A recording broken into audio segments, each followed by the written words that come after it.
ഇന്ന് നമ്മൾ വായിച്ചു ധ്യാനിക്കുക 1 മക്കബായർ 13-ാം അധ്യായമാണ്. ശിമയോൻ നേതാവ്. യൂദാദേശം ആക്രമിച്ച് നശിപ്പിക്കുന്നതിന് ട്രിഫോ വലിയൊരു സൈന്യം ശേഖരിച്ചിട്ടുണ്ടെന്ന് ശിമയോൻ അറിഞ്ഞു. ജനങ്ങൾ ഭയചകിതരും പരിഭ്രാന്തരുമാണെന്ന് അവൻ കണ്ടു. അതിനാൽ ജെറുസലേമിൽ ചെന്ന് ജനത്തെ വിളിച്ചുകൂട്ടി അവർക്ക് ആത്മധൈര്യം പകർന്നുകൊണ്ട് അവൻ പറഞ്ഞു, നിയമങ്ങൾക്കും വിശുദ്ധ സ്ഥലത്തിനും വേണ്ടി ഞാനും എൻ്റെ സഹോദരന്മാരും പിതൃഭവനവും എത്ര മഹത്തായ കാര്യങ്ങളാണ് ചെയ്തിട്ടുള്ളതെന്ന് നിങ്ങൾക്കറിയാമല്ലോ. ഞങ്ങൾ നടത്തിയ യുദ്ധങ്ങളും അനുഭവിച്ച ദുരിതങ്ങളും നിങ്ങൾക്കറിയാം. ഇങ്ങനെ ഇസ്രായേലിനു വേണ്ടി എൻ്റെ സഹോദരന്മാരെല്ലാവരും ജീവൻ ഹോമിക്കുകയും ചെയ്തിരിക്കുന്നു.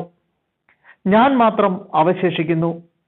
ഒരു വിപത്ഘട്ടത്തിലും ജീവരക്ഷാർത്ഥം ഞാൻ മാറി നിൽക്കുകയില്ല. എൻ്റെ സഹോദരന്മാരെക്കാൾ മേന്മ എനിക്കില്ലല്ലോ. എൻ്റെ ജനത്തിനും വിശുദ്ധ സ്ഥലത്തിനും നിങ്ങളുടെ ഭാര്യമാർക്കും മക്കൾക്കും വേണ്ടി ഞാൻ പ്രതികാരം ചെയ്യും. ജനതകളെല്ലാം നമ്മെ നശിപ്പിക്കുന്നതിന് വിദ്വേഷത്തോടെ ഒരുമിച്ച് കൂടിയിരിക്കുകയാണ്. ഈ വാക്കുകൾ കേട്ടപ്പോൾ ജനങ്ങൾ ആവേശഭരിതരായി. അവർ അത്യുച്ചത്തിൽ വിളിച്ചു പറഞ്ഞു, യൂദാസിന്റെയും നിന്റെ സഹോദരനായ ജോനാഥാന്റെയും സ്ഥാനത്ത് ഇനി നീ തന്നെ ഞങ്ങളുടെ നേതാവ്. ഞങ്ങൾക്ക് വേണ്ടി യുദ്ധം ചെയ്താലും നീ പറയുന്നതെന്തും ഞങ്ങൾ ചെയ്യും. യോദ്ധാക്കളെ എല്ലാവരെയും അവൻ വിളിച്ചു കൂട്ടുകയും ജെറുസലേം മതിലിന്റെ പണി തിടുക്കത്തിൽ പൂർത്തിയാക്കുകയും അതിനെ എല്ലാ വശങ്ങളിലും സുരക്ഷിതമാക്കുകയും ചെയ്തു. വലിയൊരു സൈന്യവുമായി അബ്സലോമിന്റെ മകൻ ജോനാഥാനെ അവൻ ജോപ്പായിലേക്ക് അയച്ചു. തദ്ദേശവാസികളെ തുരത്തി അവർ അവിടെ നിലയുറപ്പിച്ചു. ജോനാഥാന്റെ മരണം. യൂദാദേശം ആക്രമിക്കുന്നതിന് വലിയൊരു സൈന്യവുമായി ട്രിഫോ ടോളമായിസിൽ നിന്ന് പുറപ്പെട്ടു. തടവിലാക്കപ്പെട്ട ജോനാഥാനും അവനോടൊത്തുണ്ടായിരുന്നു. സമതലത്തിനെതിരെയുള്ള അതിദായിൽ ശിമയോൻ പാളയമടിച്ചു. സഹോദരനായ ജോനാഥാനു പകരം ശിമയോൻ നേതൃത്വം ഏറ്റെടുത്തുവെന്നും അവർ തന്നോട് ഏറ്റുമുട്ടാൻ പോകുന്നുവെന്നും അറിഞ്ഞ ട്രിഫോ ദൂതന്മാരെ അയച്ച് അവനോട് പറഞ്ഞു, താൻ അലങ്കരിച്ചിരുന്ന സ്ഥാനങ്ങളുമായി ബന്ധപ്പെട്ട് നിന്റെ സഹോദരനായ ജോനാഥാൻ രാജകീയ ഭണ്ഡാരത്തിലേക്ക് നൽകേണ്ട പണത്തിനു വേണ്ടിയാണ് ഞങ്ങൾ അവനെ തടഞ്ഞു വച്ചിരിക്കുന്നത്.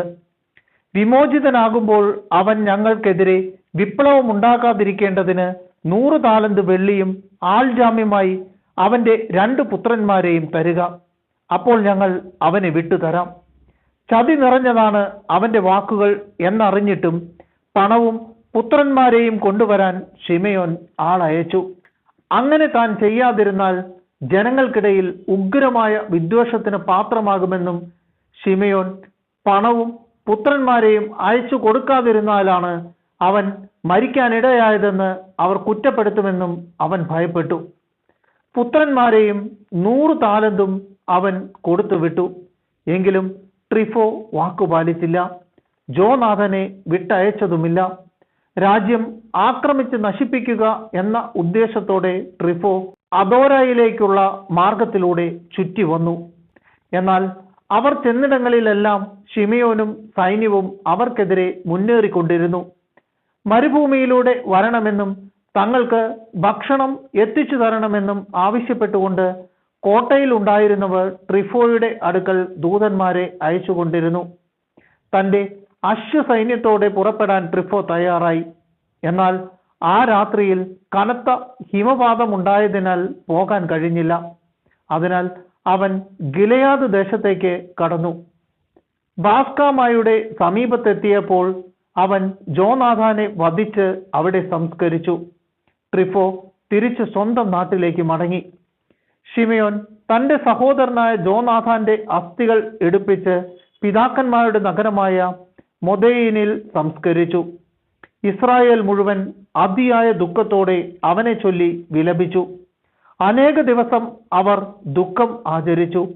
ശിമയോൻ തന്റെ പിതാവിന്റെയും സഹോദരന്മാരുടെയും ശവകുടീരങ്ങൾക്കുമേൽ ഒരു സ്മാരകം പണിതു. എല്ലാവർക്കും കാണത്തക്ക വിധം മിനുക്കിയ കല്ലുകൾ കൊണ്ട് അതിൻ്റെ മുൻ പിൻഭാഗങ്ങൾ ഉയർത്തി പണിതു. പിതാവിനും മാതാവിനും 4 സഹോദരർക്കുമായി പരസ്പരാഭിമുഖമായ 7 പിരമിഡുകൾ അവൻ സംവിധാനം ചെയ്തു. ചുറ്റും സ്തംഭങ്ങൾ നാട്ടുകയും സ്തംഭങ്ങളിന്മേൽ ശാശ്വത സ്മാരകമായി ആയുധ സാമഗ്രികളുടെ മാതൃക കൊത്തിവെക്കുകയും ചെയ്തു. അവയോട് ചേർന്ന് സമുദ്ര സഞ്ചാരികൾക്ക് കാണത്തക്ക വിധം കപ്പലുകളുടെ മാതൃകയും കൊത്തിവെച്ചു. മൊദയിനിൽ അവൻ പണി കഴിപ്പിച്ച ഈ ശവകുടീരം ഇന്നും നിലനിൽക്കുന്നു. ദെമത്രിയൂസുമായി സഖ്യം. യുവരാജാവായ അന്ത്യോക്കസിനെ ട്രിഫോ ചതിച്ചു കൊന്നു. അവന്റെ സ്ഥാനത്ത് യേശുയുടെ കിരീടമണിഞ്ഞ് അവൻ രാജാവായി. ദേശത്ത് വലിയ വിപത്ത് വരുത്തി വെച്ചു. എന്നാൽ ശിമയോൻ യൂദായിലെ ശക്തിദുർഗങ്ങൾ പുനരുദ്ധരിക്കുകയും ചുറ്റും ഉയർന്ന ഗോപുരങ്ങളും വൻമതിലുകളും നിർമ്മിക്കുകയും വാതിലുകൾക്ക് ഓടാമ്പലുകൾ പിടിപ്പിക്കുകയും ചെയ്ത് അവയെ സുരക്ഷിതമാക്കി. ശക്തിദുർഗങ്ങളിൽ ഭക്ഷണ പദാർത്ഥങ്ങളും സംഭരിച്ചു. അവൻ ഏതാനും പേരെ തെരഞ്ഞെടുത്ത് ദുരിതാശ്വാസ സഹായം അഭ്യർത്ഥിച്ചുകൊണ്ട് ദെമത്രിയൂസിന്റെ അടുത്തേക്ക് അയച്ചു. എന്തുകൊണ്ടെന്നാൽ രാജ്യം കൊള്ളയടിക്കുക മാത്രമേ ട്രിഫോ ചെയ്തുള്ളൂ. അവരുടെ അഭ്യർത്ഥനയ്ക്ക് ദെമത്രിയൂസ് രാജാവ് അനുകൂലമായ മറുപടി നൽകി. കത്ത് ഇപ്രകാരമായിരുന്നു: പ്രധാന പുരോഹിതനും രാജാക്കന്മാരുടെ മിത്രവുമായ ശിമയോനും ശ്രേഷ്ഠന്മാർക്കും യഹൂദ ജനത്തിനും ദെമത്രിയൂസ് രാജാവിന്റെ അഭിവാദനം. നിങ്ങൾ കൊടുത്തയച്ച സ്വർണ്ണ കിരീടവും ഈന്തപ്പന കൊമ്പും ഞാൻ സ്വീകരിച്ചിരിക്കുന്നു. നിങ്ങളുമായി ശാശ്വത സമാധാനം സ്ഥാപിക്കാൻ വേണ്ടി കപ്പത്തിൽ നിന്ന് നിങ്ങൾക്ക് ഇളവ് നൽകേണ്ടതിന് ഞങ്ങളുടെ സേവകർക്ക് എഴുതാൻ ഞങ്ങൾ തയ്യാറാണ്. നിങ്ങൾക്ക് അനുവദിച്ചിട്ടുള്ള ആനുകൂല്യങ്ങളൊക്കെ പ്രാബല്യത്തിൽ തുടരും. നിങ്ങൾ നിർമ്മിച്ച ശക്തിദുർഗങ്ങൾ നിങ്ങളുടെ അധീനതയിൽ തന്നെയിരിക്കും. ഇന്നോളം ഉണ്ടായിട്ടുള്ള വീഴ്ചകളും അതിക്രമങ്ങളും ഞങ്ങൾ ക്ഷമിക്കുന്നു. നിങ്ങൾ നൽകേണ്ട കിരീട നികുതി ഞങ്ങൾ വേണ്ടെന്ന് വയ്ക്കുന്നു. ജെറൂസലേമിൽ നിന്ന് പിരിച്ചിരുന്ന മറ്റു നികുതികൾ ഇനി പിരിക്കുന്നതല്ല. എൻ്റെ അംഗരക്ഷകരാകാൻ യോഗ്യതയുള്ളവർ നിങ്ങൾക്കിടയിൽ ഉണ്ടെങ്കിൽ അവരെ നിയമിക്കുന്നതാണ്. നാം തമ്മിൽ സമാധാനം നിലനിൽക്കട്ടെ. 170-ാം ആണ്ടിൽ വിജാതീയരുടെ നുകം ഇസ്രായേലിൽ നിന്ന് നീക്കം ചെയ്യപ്പെട്ടു. സമുന്നതനായ പ്രധാന പുരോഹിതനും യഹൂദരുടെ സേനാധിപനും നേതാവുമായ ശിമയോന്റെ 1-ാം ഭരണവർഷം എന്ന് അന്ന് മുതൽ തങ്ങളുടെ പ്രമാണങ്ങളിലും കരാറുകളിലും അവർ എഴുതുവാൻ തുടങ്ങി. ഇസ്രായേലിന് സ്വാതന്ത്ര്യം. ശിമയോൻ ഗസാറയ്ക്കെതിരെ പാളയമടിച്ച് അതിനെ വളഞ്ഞു. യന്ത്രമുട്ടിയുണ്ടാക്കി നഗരത്തിന്റെ മതിലുകൾ ഇടിച്ചു പൊളിച്ച് ഒരു ഗോപുരം കൈവശപ്പെടുത്തി. യന്ത്രമുട്ടിയോടൊപ്പം ഉണ്ടായിരുന്നവർ നഗരത്തിൽ കടന്നു. അവിടെ വലിയ സംഭ്രാന്തി ഉളവായി. നഗരവാസികൾ ഭാര്യമാരോടും കുട്ടികളോടുമൊപ്പം മതിലിന്മേൽ കയറി വസ്ത്രങ്ങൾ കീറി അത്യുച്ചത്തിൽ നിലവിളിച്ച് ശിമയോനോട് സമാധാനത്തിന് അപേക്ഷിച്ചു. ഞങ്ങളുടെ അകൃത്യങ്ങൾക്കനുസൃതമായല്ല, അങ്ങയുടെ കാരുണ്യത്തിനൊത്ത വിധം ഞങ്ങളോട് പെരുമാറണമേ എന്ന് അഭ്യർത്ഥിച്ചു. ശിമയോൻ അവരുമായി ഒരു കരാറുണ്ടാക്കുകയും യുദ്ധം അവസാനിപ്പിക്കുകയും ചെയ്തു.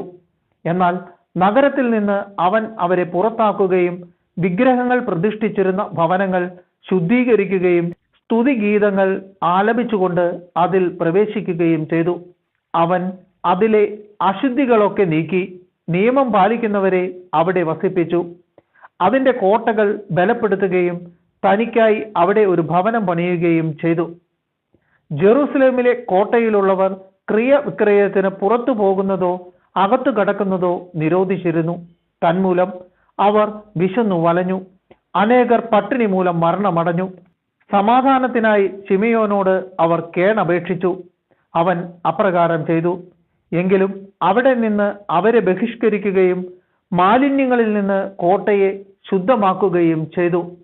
171-ാം ആണ്ട് 2-ാം മാസം 23-ാം ദിവസം യഹൂദർ സ്തുതിഗീതങ്ങൾ ആലപിച്ച് ഈന്തപ്പന കൊമ്പുകളേന്തി വീണ, കൈത്താളം, തന്ത്രിവാദ്യങ്ങൾ എന്നിവയുടെ അകമ്പടിയോടെ അതിൽ പ്രവേശിച്ചു.